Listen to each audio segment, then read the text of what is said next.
안녕하십니까. 오늘도 기대하며 고대했던 창세기 마지막 성경 스토리 12과 용서해 말어라는 제목을 가지고 또 우리 함께 은혜를 나누고자 합니다. 오늘은 창세기 42장부터 45장까지인데요. 오늘은 45장만 함께 읽도록 하겠습니다. 창세기 45장입니다.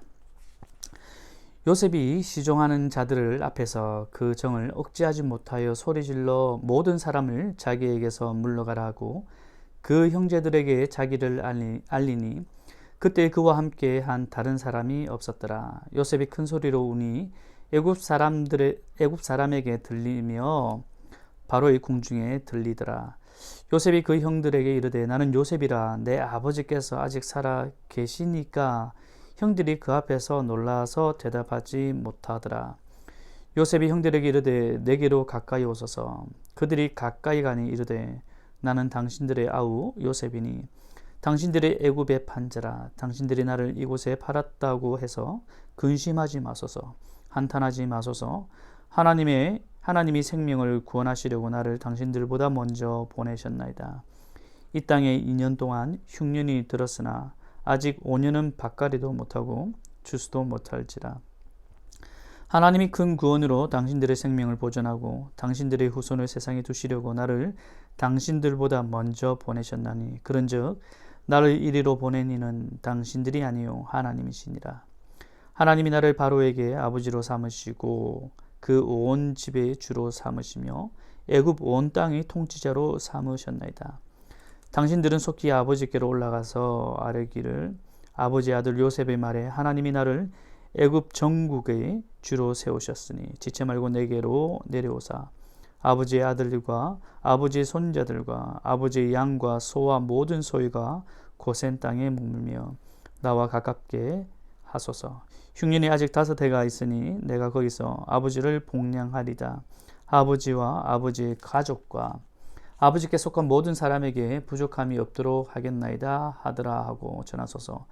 당신들의 눈과 내 아우 베냐민의 눈이 보는 바 당신들에게 이 말을 하는 것은 내 입이라. 당신들은 내가 애굽에서 누리는 영화와 당신들이 본 모든 것을 다 내 아버지께 아뢰고 속히 모시고 내려오소서 하며 자기 아우 베냐민의 목을 안고 오니 베냐민도 요셉의 목을 안고 오니라. 요셉이 또 형들과 입맞추며 안고 오니 형들이 그제서야 요셉과 말하니라. 요셉의 형들이 왔다는 소문이 바로의 궁에 들리매 바로와 그의 신하들이 기뻐하고 바로는 요셉에게 이르되 내 형들에게 명령하기를 너희는 이렇게 하여 너희 양식을 싣고 가서 가나안 땅에 이르거든 너희 아버지와 너희 가족을 이끌고 내게로 오라. 내가 너희에게 애굽의 좋은 땅을 주리니 너희가 나라의 기름진 것을 먹으리라. 이제 명령을 받았으니 이렇게 하라.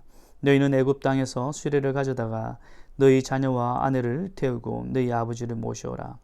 또 너희의 기구를 아끼지 말라. 온 애굽 땅의 좋은 것이 너희 것임이니라. 이스라엘의 아들들이 그대로 할세 요셉이 바로의 명령대로 그들에게 수레를 주고 길 양식을 주며 또 그들에게 다 각기 옷 1벌씩을 주되 베냐민에게는 은 300과 옷 5벌을 주고 그가 또 이와 같이 그 아버지에게 보내되 수나기 10필에 애굽의 아름다운 물품을 실리고 암나기 10필에는 아버지에게 길에서 드릴 곡식과 떡과 양식을 실리고 이에 형들을 돌려보내며 그들에게 이르되 당신들은 길에서 다투지 말라 하였더라. 그들이 애굽에서 올라와 가나안 땅으로 들어가서 아버지 야곱에게 이르러 알려 이르되 요셉이 지금까지 살아있어 애굽 땅 총리가 되었더이다. 야곱이 그들의 말을 믿지 못하여 어리둥절하더니 그들이 또 요셉이 자기들에게 부탁한 모든 말로 그에게 말하매 그들의 아버지 야곱은 요셉이 자기를 태우려고 보낸 수레를 보고서야 기운이 소생한지라. 이스라엘이 이르되 조카도다. 내 아들 요셉이 지금까지 살아있으니 내가 죽기 전에 가서 그를 보리라 하니라. 아멘. 네, 오늘은 창세기의 이제 마지막 부분 용서해 말어. 제목만 들어도 답답합니다. 깝깝한 부분이 있죠. 용서할 수 있을까? 나라면 용서할 수 있을까? 먼저 적용을 해 본다면 참 너무 쉽지 않은 부분인 것 같아요. 오늘은요, 창세기 42장부터 45장까지의 내용은 이제 요셉이 애굽의 이제 총리가 되어서 어떤 일을 했는가에 대한 부분들을 이제 설명하고 말씀하고 있는 부분입니다. 요셉이 총리가 되어서 애굽의 온 지역에 기근이 됐죠. 기근이 들어서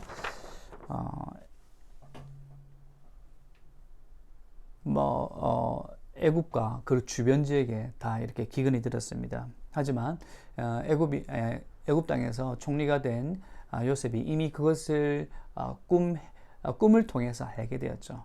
그래서 미리 양식들을 비축해 놓았죠. 이런 부분들을 이미 애굽의 주변 나라들이 그것을 알게 되었습니다. 이러한 소식을 들은 야곱은 자녀들에게 애굽 땅에 애굽에 가서 곡식을 가져오라라고 얘기를 하죠. 요셉의 형들이 요셉에게 가서 엎드려 절하면서 곡식을 구하는데 엎드리면서 우리에게 곡식을 주십시오. 혹시 이 장면 여러분들 기억하십니까? 바로 요셉이 꿈꿨던 그 장면이지 않습니까? 요셉의 형들에게 미움받았던 바로 그 꿈이 바로 이루어지고 있는 모습이죠. 사실 이 꿈 때문에 요셉은 굉장히 고난받았죠. 까딱 잘못했으면 죽을 뻔한 그런 상황을 겪기도 했습니다. 자, 그런데 그렇게 만든 형들이 이제 나타난 거예요. 그 당시 때는 요셉은 어렸고 17세의 나이에 팔려가게 되어서 그때는 어렸고 지금은 어리지 않아요. 그리고 그 당시 최고의 권세를 가지고 있는, 권력을 가지고 있는, 파워가 있는 그 나라의 총리가 되었습니다. 여러분 같으면 어떻겠습니까? 형들에 대한 마음이, 형들을 바라보고 있는 마음이 어떻겠습니까? 자기는 아무 잘못도 안 했는데, 그렇죠? 형들의 미움을 받아서 쇠가 빠지게, 그렇죠, 고생하게 되고, 또 더 나아가서 보디발의 아내로 인해서 옥살이까지 하게 되고, 요셉이 어떻게 하는 것이 맞을까요? 그 형들을 향한 복수를 하는 것이 맞지 않을까요? 그런데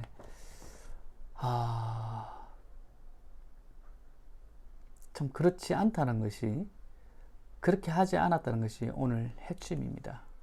오늘 우리가 성경을 읽었지만은 창세기 45장 5절에서 8절, 우리 이 부분을 정말 여러분들이 우리 아이들에게 요셉의 삶에 대해서 간단하게 좀 설명을 해주시고, 충분하게 우리는 인생 같으면 정말 나를 판 형들, 분노에 쌓이고 내가 파워가 있다면 내가 받은 그 모든 고통들, 그 형들에게 죗값으로, 맞죠? 처형을 해야 마땅하지만은 요셉은 그렇지 않았다는 거. 이 부분들을 다시 한번 읽고 정리를 하면 좋을 것 같습니다. 제가 다시 한번 읽어드리겠습니다. 창세기 45장 5절에서 8절입니다. 당신들은 나를 이곳에 팔았다고 해서 근심하지 마소서, 한탄하지 마소서. 하나님이 생명을 구원하시려고 나를 당신들보다 먼저 보내셨나이다. 바로 이 부분입니다. 뭐죠? 하나님의 사역, 하나님의 계획이 여기 있다는 겁니다. 요셉의 삶 가운데 굴곡이 있을 때, 정말 죽을 처한 상황 가운데 놓여져 있을 때 요셉이 불평하지 아니하고 불만 가지지 않았던 그 이유가 무엇인가니? 바로 이 부분이죠. 하나님께서 나에게 생명을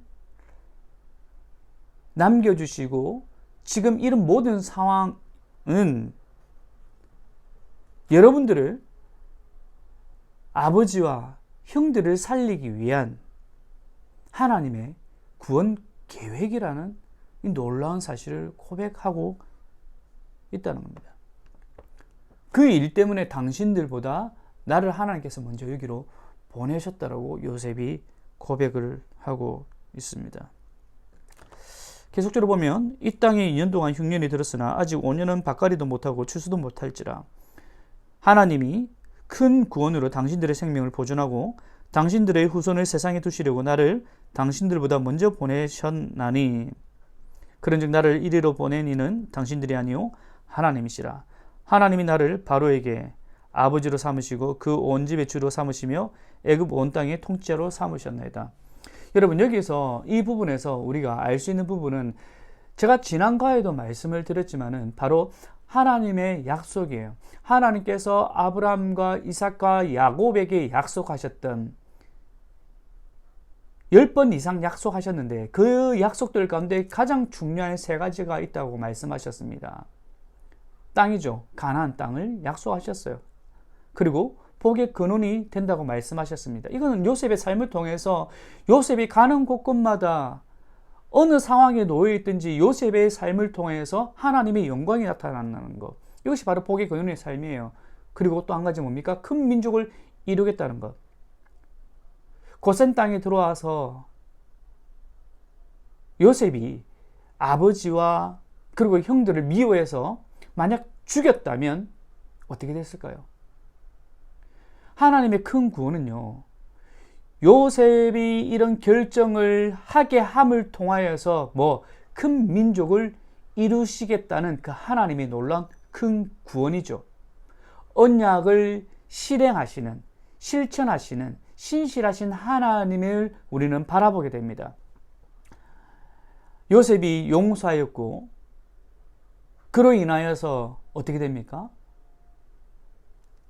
야곱의 가족 70명이 애굽 땅에서 정착하게 되고, 그리고 출애굽기의 말씀을 우리가 보게 된다면 수많은 온 지면에 온 땅에 이스라엘 백성들이 가득했다라고 얘기합니다. 출애굽을 할 때 약 60만. 민수기 말씀해 보면, 민수기 1장의 말씀해 보면 이스라엘 백성이 몇 명이었는가 계수하죠. 1장과 26장에. 1장에는 약 60만이 출애굽을 했다라고 얘기합니다. 뭐죠? 바로 성취죠. 하나님의 약속의 성취라는 사실을 우리는 알게 됩니다. 요셉이 형들을 용서하는 것, 물론 이거 우리에게 참 교훈이 되는 부분이죠. 나를 미워하는 사람들, 또 나를 괴롭게 하는 사람들, 어떻게 보면 미워하는 것이 우리의 마음이죠. 저도 마찬가지죠. 하지만 하나님의 백성이죠. 우리는 하나님의 백성. 하나님의 백성이라면 이 하나님의 약속을 붙들고 내가 용서할 수 없지만 하나님의 약속을 붙들고 용서하겠습니다 라고 선언할 수 있는 그런 사람이 구별된 사람이죠. 그 사람이 바로 거룩한 사람이죠. 거룩이 다른 게 아니에요. 구별되는 거라는 사실입니다. 오늘 용서의 말어, 첫 번째는 우리가 적용점에서 이런 용서할 수 있는 결단이 우리 가운데 좀 있었으면 좋겠고요. 우리 아이들에게도 마찬가지고요. 그리고 한 가지 더, 이 모든 상황 가운데 요셉의 어떤 잘남, 요셉의 마음이 너그러워서, 요셉이 다른 사람들보다 성정이 달라서 용서한 것이 아니라 이 모든 것이 뭡니까? 하나님의 큰 구원 계획 아래 놓여져 있다는 사실. 이것을 우리가 좀 기억하며 나갈 때 우리 인생도 마찬가지라는 겁니다. 우리 인생도 우리 주님 다시 오실 그날까지 우리에게는 하나님의 정체성, 하나님의 백성으로서, 그리고 그 하나님의 백성의 정체성을 가진 사람들에게는 뭐가 있다? 바로 사명이 있다라는 사실입니다. 이 사명감을 가지고 그 약속을 기억하면서 살아가는 것이 중요하다라는 사실입니다. 자, 창세기의 말씀, 우리가 1장부터 쭉 50장까지 12번에 걸쳐서 이렇게 함께 나눴는데요. 부족한 부분이 많이 있죠. 또 전달되어야 할 부분들이 참 많이 있지만은 다 다루지 못한 부분이 있습니다. 다음에 기회가 된다면 이 창세기 전체적인 부분들을 좀 함께 나누는 그런 시간이 있으면 참 좋을 것 같습니다. 그동안 창세기 성경 스토리 잘 들으시고 또 우리 아이들에게 잘 전달해 주셔서 너무나도 감사드립니다. 이제 다음부터는 이제 출애굽 이 책, 예, 이집트에서 광야까지 이 부분들을 함께 여러분과 살펴보도록 하겠습니다. 그동안 수고하셨습니다. 감사합니다.